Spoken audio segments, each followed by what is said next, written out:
یەک لە سەرسەی خۆراکی جیهان کە دەکاتە 1 ملیارد و 300 میلیۆن تۆن بە زیادە فرێدەدرێت.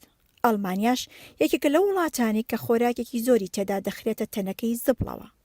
از گلک هایداری و مجارمه از گلک هز به توان دیکم دما تماشای سلاجا خادکم کو چند خانه اکسپورت دانه ادوی وان خارنا باویجم ددم کی ده خلک هيا برسادا دمره از هایدارم چند نیکسانی هيا و در خارن گلک هيا از هز به توان دیکم براستی پیوسته بهوری بازار بکن تشتی پیوست بکرن براستی اف نکارکی درسته خوارن با آویجن.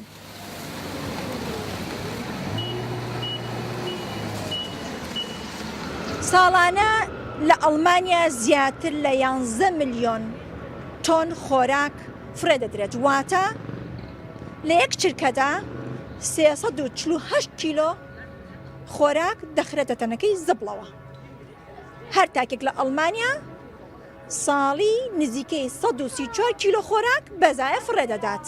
بابەتێک کە وەزارەتی خۆراک و کشتتوکاڵی ئەڵمانیای هێناوتە سەرخەت و دەیەوێت لە ڕێگەی کەمپینی خۆراکی پیرۆز بپارێزن ئەو ڕێژەیە تا ساڵی 2030 بگەێنێتە نیوەی. استراتیجیەتەوەیەکەی وەزارەتی خۆراک و کشتتوکاڵ بۆ کەمکردنەوەی فرەدانی خۆراک لە کێڵگەی کشتتوکاڵیەکانەوە دەست پێ دەکات تاوەکو ئەو شوێنی کە خواردنەکە دێتە سەر مێز.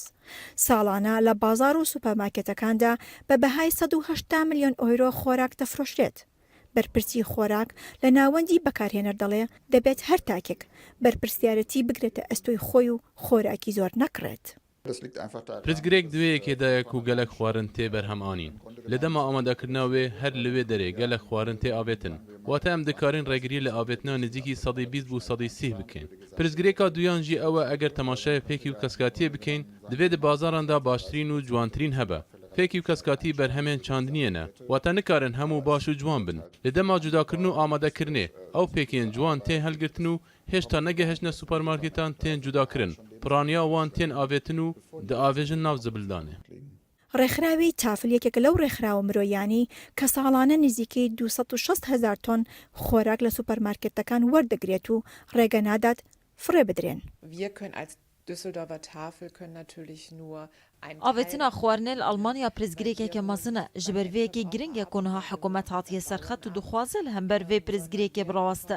Em weke rixistina tavil dikarin rê li avêtina beşekî ji wan 11 milyon tonên xwarinê bigirin ku tê avêtin.